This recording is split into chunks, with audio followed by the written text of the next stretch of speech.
Alright, so what we're going to do is really quickly cover two things. We're going to cover how to give a creature dual wield attacks, and how to deal with that sneak attack macro. That's all I'm really going to deal with today, so it's pretty quick. For this, we're going to be using our Giant Slayer campaign, and we're going to first talk about Tharg the Raz. Now, I've actually done this already, but I screwed up the sound on my previous videos, so I'm redoing it again, and we'll try to keep this short because I'm getting kind of fed up with recording it again and again and again. All right, so double click.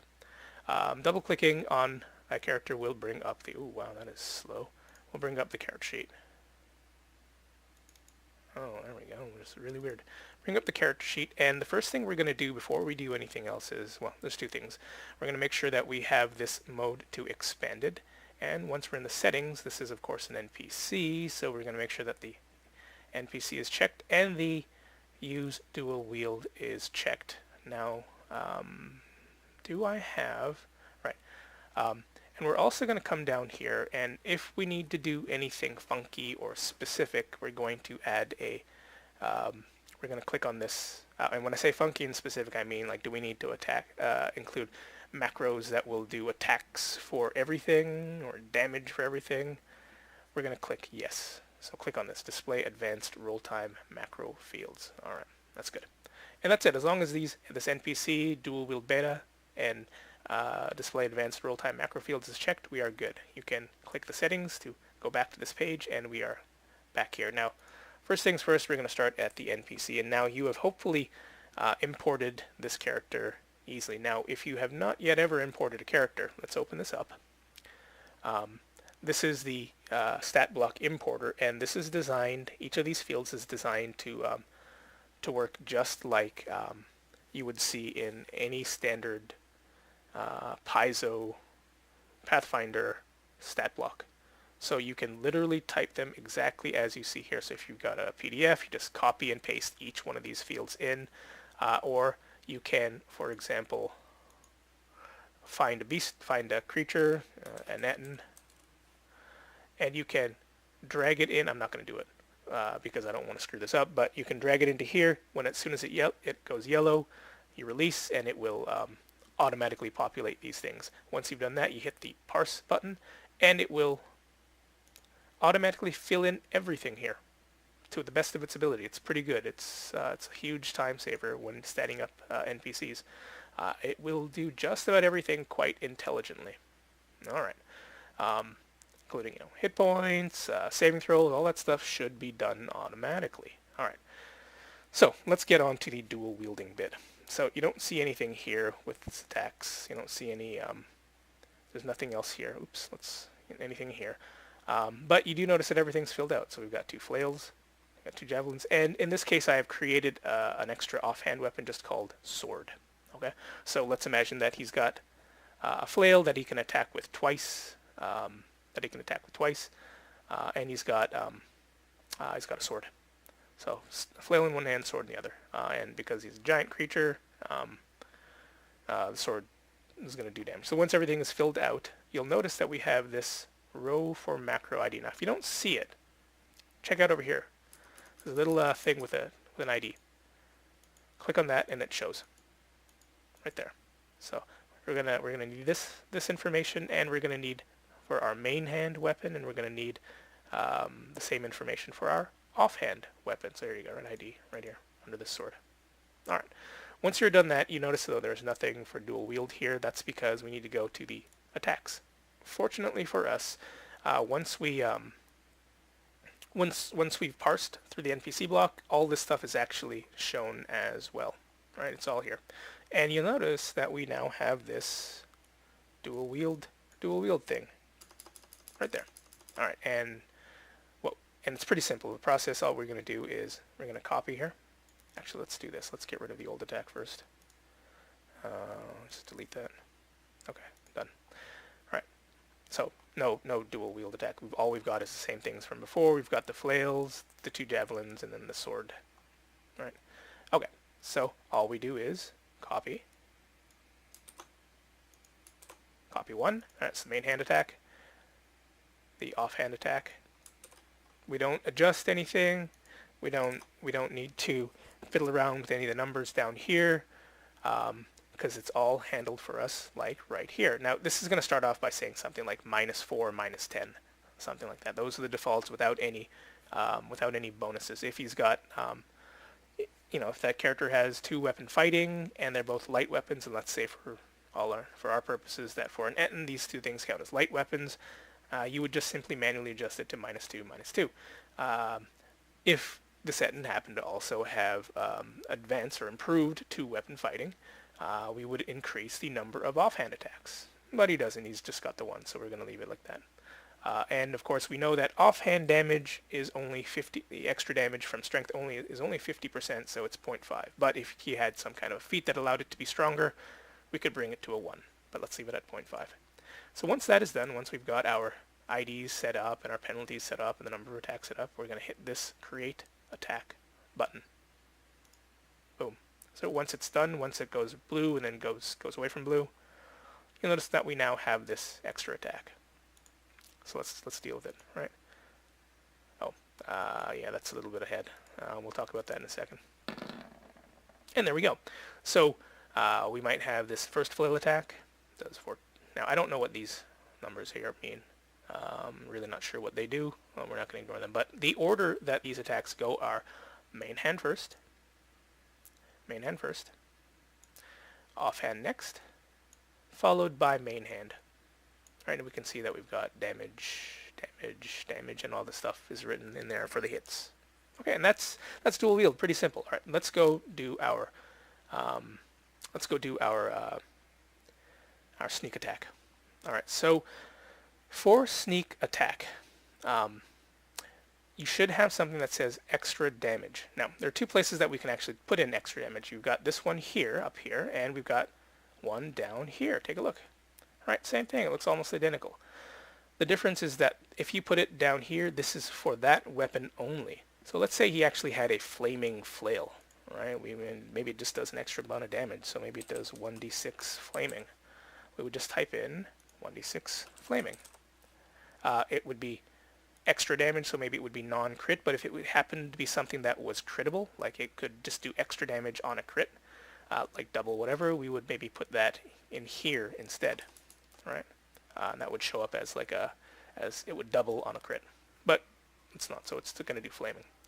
All right, that's only for extra damage for this weapon only, but for something like sneak attack, of course, it happens on every weapon, right, regardless. So we're going to put that up here. Now I've already gone ahead and put in the macro, so we're going to I'll actually retype it again, so we know, but take a look at what's going on. Looks complicated, not complicated at all. Let's erase it. Once again, we're going to have to decide if it is a non-crit damage or a crit damage type of extra damage. In this case, this is precision-based, so it is not. So what we're doing is we're doing a query. A query is a little pop-up box that shows up, which allows you to select from a number of modifiers. Right? So we start off every query with a question mark. Makes sense. It's a query. And the first thing we're going to do is a parenthetical bracket, one of those squiggly brackets, and that's opening. If you've done any Excel work, or anything like that, you'll know how to do this kind of formula that we need to have. We need to make sure that all the brackets are identical going in and out. So here, and we're going to, first thing we're going to do is we're going to type the question that we're asking. How are we identifying this, right? So sneak attack, right? Is it a sneak attack? Sure. This last question mark is here only because we need to, it's not here. It's part of the description, but it's not part of the query macro. That's just here because we're asking, is this a sneak attack or not? So is it a sneak attack? Sure. That's what we're asking. And let's put our first choice in the drop-down menu. So we divide each of our choices with the vertical bar. So vertical bar. And, in general, we're going to say no, right? Because not every attack is going to be a sneak attack, and it's easier to click through buttons rather than select drop-down menus. You'll see what I'm talking about in a moment. So sneak attack, no. And we put in the value that we want to show for that. So in the case of a sneak attack, it's not going to do any extra damage, right? It's going to be 0. All right, so that's done. Next thing, now we're on to our next choice. So vertical bar, and we're just going to say yes, sure, right? And in this case, what we want to do is we're going to roll some damage, right? let's call it 1d6, right? We're going to roll 1d6. Okay. This may or may not work. Bear with me for a moment. I'll show you what it means. And that's kind of the end, right? We could actually continue to extend this. So we could go even with a third option, like maybe it does like -5 instead, because he's being indecisive, whatever. That's fine. But let's, we don't even have to worry about that. We're just going yes or no. So let's go back all the way to the bar. So we've seen each of our choices separated. Now we're going to finish off this macro with a squiggly bracket. All right, let's give it a shot. Let's see what happens. So we're going to attack with these two flails, and again we've got this sneak attack. So no. And you see, attack, flaming. So if we remember, we included that flaming damage that came from the flail, and that's rolling 1d3. And of course, the sneak attack's doing nothing. Now let's check to see what happens if we same attack, but we say yes. Okay. So this is what I was worried about. So if you don't put it within double square brackets, it doesn't actually roll anything. It just returns as a essentially as a text value. So let's go back to our macro. We're going to put this into double brackets, right? That's our thing for rolling. That's basically the macro command for rolling, as opposed to the chat command for rolling, which is /roll. /roll space 1d6. All right, that would be the chat command. This is the actual macro command. This is in general much easier and much cleaner looking. So 1d6. All right, let's try that again. Two flails, attacking, sure, why not? All right, so now we've actually got that rolling. Right, looks good. Right, and in fact, you'll notice that this is very serendipitous because we have a sneak attack and a second attack which did crit. Maybe even confirmed, but you notice because we put that in the non-crit section, it doesn't roll the extra sneak attack damage here. So very good for us, right? All right. Now, let's go back. We'll do it one more time. But this time we're going to choose no. If you are OCD and you don't want this to return like just as a text value, if you want it to show up like this black background, white text block, we're going to do the same thing with this first 0, right? Double bracket, double square bracket, done. All right, let's do that. No. Oh, and look at that, right? Serves our OCD, so it just shows the zeros, right? Very, very useful for us. All right, now if you happen to have somebody that has bonus sort of extra stuff on the attack, right? So these are things like power attack or deadly aim, point blank shot. Things like that. Well, here we got to do something a little bit different. We're going to put those things here. So let's close this one down. Let's close down Tharg, and let's take a look at Nylanth. So once again, double-clicking on Nylanth brings up his character sheet. Go to the character sheet tab, and we're going to take a look at his attacks. So we're here already. Now, take a look at what's going on here. Actually, let's expand it so that's big. There you go. So it's big. So now it shows like we were looking at. It's got the extra damage and all that stuff. He doesn't have to worry about that. What he's actually got are now these attack macros. This is actually a little bit more useful because what this will do is in the attack macros, all this stuff is calculated within the initial roll. What I mean by that is if you take a look at Tharg 3 Eyes here, and you see this flaming, and you see this sneak attack. If we didn't want this sneak attack to show up as an extra line, if we wanted it all to be inside here, right, to just say damage, inside here, for some reason, if we wanted that, we would put it here. I recommend not doing that simply because for something like sneak attack, maybe the creature's immune to it. So the player selects sneak attack, thinking that they can sneak attack this jelly. But then, haha, tricks on you. You say go ahead. He rolls it. Sneaks on, tricks on you though. The sneak attack doesn't work, and then it's just very easy to just like edit out that damage, right? Because we'll have seen how much that sneak attack does. If it's sort of snuck inside here, it's hard to see where that damage is coming from. It will list it. If you take a look at this one, right, it shows that this person rolled 2d8, so 7 plus 3, plus 10 damage, plus any other associated bonuses. And, we would have a hard time of trying to figure out, well, how much was that? How much did that sneak attack damage do? So, for extra damage that you really need to be able to keep track of separately, it's a good idea to make sure that all that information is put in the extra damage section. Okay, if you've got multiple types, I believe you can just simply do something like, 1d6 plus, let's say, 1d6, and maybe it's, let's do 1d6, 1d8. And let's just say that it is, fire plus bursting.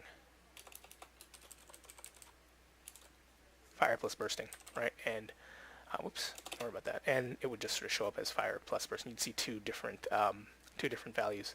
In fact, let's just quickly do that. Right, and it would just show fire plus bursting, blah blah blah. Right, so that's just an easy way to track the different kinds if that person happens to have multiple types of extra damage. Okay, but let's go back to Nyleth and Nyleth's regular attack. So first thing you're going to notice is that Nyleth has a flanking. Every single character, every single token has this. I put this in for every single character because, of course, flanking is important. And it's just easier, right? That's just an easy way to apply it. Same formula as before, right? We've clicked the insert melee, clicked on the melee attack insert macro, right? Because this happens at roll time, meaning that it's happening when this attack is resolved as opposed to coming in and being calculated separately.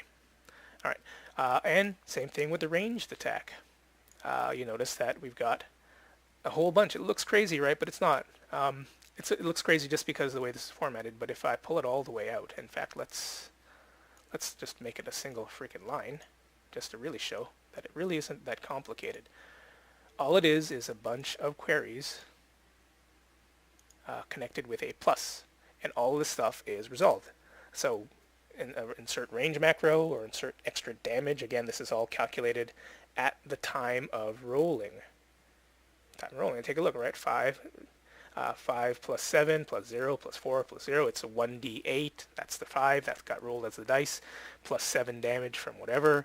Plus 0 plus 4. This is probably point blank shot damage, right? Or rather, point blank. Deadly aim damage, right? Because because it is selected by default, right?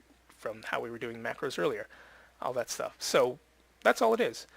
The thing that we need to know is that if you put, for example, point blank shot in both of them, unfortunately the page doesn't seem smart enough to sort of separate that out so that if it's in the insert damage macro field, that it is automatically selected. So we need to name them different things. I usually just add the word damage to it just so that it's clear. So point blank shot, deadly aim, blah blah blah blah, right? All this stuff. Okay. Let's close that down. Let's close that down too.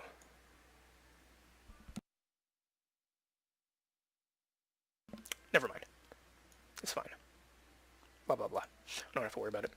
So let's roll something for an island. So I've got Nyleth selected. I'm going to hit my NPC attacks button, and I've got a whole bunch of stuff from Nyleth. Ooh, that's hard to see. Let's do his composite longbow attack, and he's attacking somebody. So point blank shot. Let's say yes, right? Maybe he's attacking Tharg Three Eyes, so it was within 30 feet. Select yes. Deadly aim, of course. Why not? Did Siku charge? Don't worry about that.